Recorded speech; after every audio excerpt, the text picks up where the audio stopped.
Yo, it's your captain. What's up, everybody? Anyway, I'm here to do a thoughts review on One Piece Odyssey. Here's a quick 30-second or 5-second, however how long this goes, for y'all who just want to see the first 10 seconds of the video and then move on with your lives. If you're looking at One Piece Odyssey, you're only going to fit in two categories. Category 1, you are a One Piece fan. If you're a One Piece fan, get this game for like $30. That's about as good as the price this game should be sold at. If you're not a One Piece fan looking to get into One Piece or looking for a solid, good JRPG, skip this game out. Do not buy it. Do not even think about this game. Move on. Get it if it's like free one day or something and play for fun. But otherwise, skip this game out. Anyway, moving on to the actual bigger review of this whole video.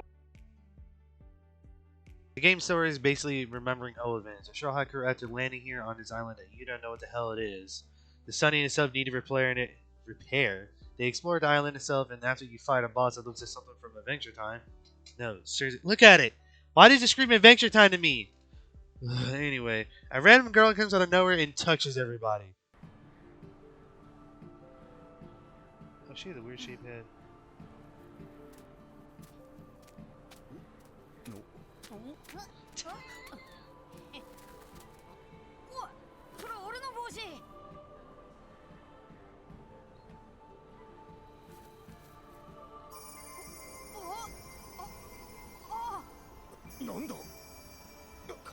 Is this how we start over?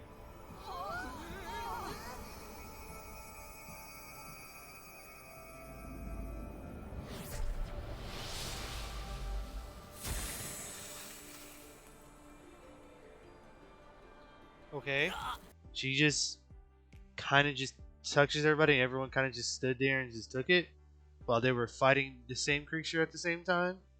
The only person who reacted was Luffy, and that's because he saw his hat that he lost.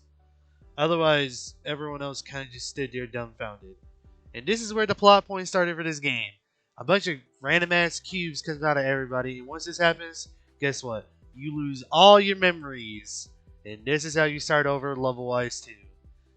Yeah, don't hope for a more deeper story than this. This is basically how the whole game goes down. After this, you get saved by the other person I met, Ido, which then he gets you away from the Fire Colossus. And then you learn a little bit more about Liam and how she hates pirates and all this other cool basic stuff. Anyway, basically at the end of it, after some basic training, Liam starts to trust you again, and she realizes that you're not so bad. And tells you to get the big cubes, you need to go defeat the Colossus and get the big cubes out of them. Oh. It really does have my cubes. Or cubes.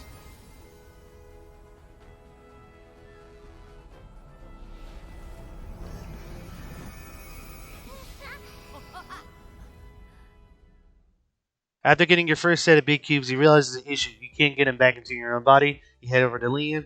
Liam pretty much tells you, we gotta go to the World Memorial and relive past events. And this is where you realize where you're going with this game. Pretty much after each chapter, you're gonna go fight a Colossus and then into a past world. You fight the Thunder Colossus, you go to Alabasta. You fight the Wind Colossus, you go to Water 7. You fight the Water Colossus, you go back to Marineford. I had to think about that. I don't know why I did. You fight the Fire Colossus, you head back to Dressrosa. On the way between all those chapters and arcs, you learn a little bit more about Liam and Ido as Liam starts to trust you more, and you start to trust Ido a little bit less and less every chapter too. And then the big bang last final chapter, which is like, oh no, someone was evil that between the two people, that one person we started to trust less. Anyway, that's about it for the whole entire story. This game is basically just reliving past events and basically reliving the most popular arcs in One Piece up to Dressrosa. Alright, now it's on to the gameplay. Now, when this game first came out, I didn't really have an issue with being a turn-based game. However, I do have an issue with it because it's kind of... well, it's very dull and boring. I'm not even going to lie to you. The game kind of does a Fire Emblem kind of thing where it kind of has a pyramid and, you know, A beats B, B beats C, C beats A. Each crew member is given A, B, or C. And then, yeah, whatever. If you fight an enemy with B, you use A. If you fight an enemy with A, you use C. You can move around your partners on the combat field and attack the same turn, so placement doesn't really matter, even though you are separated into these tiny little pods around around the battlefield. There really isn't. Sorry, my voice. Sorry. Anyway, the battlefield, you can move them around by going attacking someone else, or if you're stuck in the same spot, then you got to go fight the enemy in front of you. Unless you use a technique or an item or use a bond power. Guess you should go over these as well. Tension points, or TP, as this game will just short and call it, which way to go in the nickname department, guys, are just pretty much your mana bar that allows you to spam your special moves. To get some back, either do a basic hit to an enemy, or you can use items to get them back up. They're not really, it's not really difficult to understand. Bond attacks are pretty much your super moves between the members of the Straw Hat crew. You unlock them by doing side missions, and they're called Fray Memories. I'll talk about more of those when I do the exploration part of this. But basically, yeah, you can either spam items which heals you, buff your stats. You got your equipment that makes you stronger and all that stuff, and your moves which can be buffed up by putting in square cubes that you find on the map. The combat itself, I don't really have much more to talk about because there isn't really much more to talk about. I'm gonna show you guys the rest of the bond fight or the bond this special bond bond bond bond bond bond. Mr. Two, my brain did not want to work there. If you guys want to watch the whole fight, and here it is. If you guys want to skip it, I'll put a timestamp up right now. That is up to you.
Of course, this is a JRPG, so there's going to be side quests you can do as well as some mini extra bosses you can go beat around called bounties.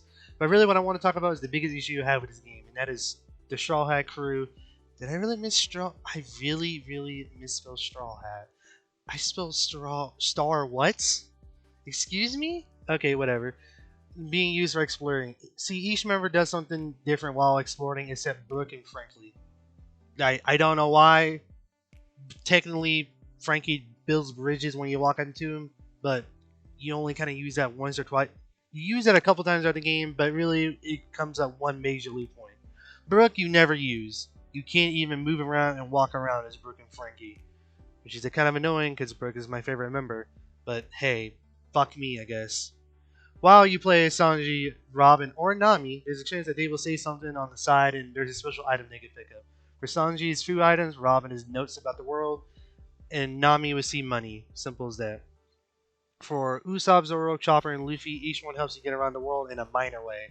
Usopp can hit faraway targets, Chopper lets you go around small places, Zoro slices up steel doors, and Luffy can grab on the poles and get across. But mainly you use Luffy to get around.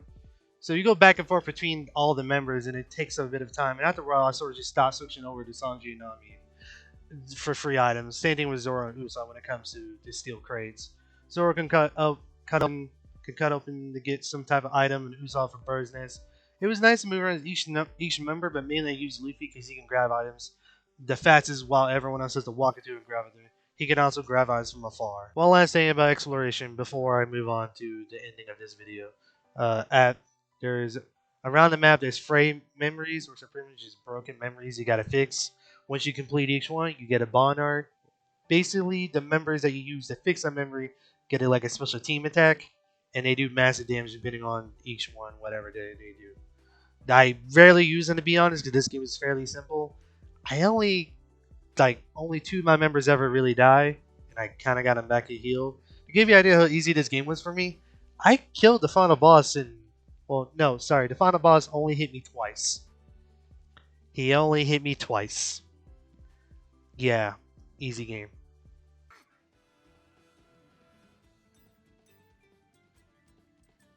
Oh, it hits one enemy. Oh. 準備はいいか二人ともいいですよ眠り歌フランバージュ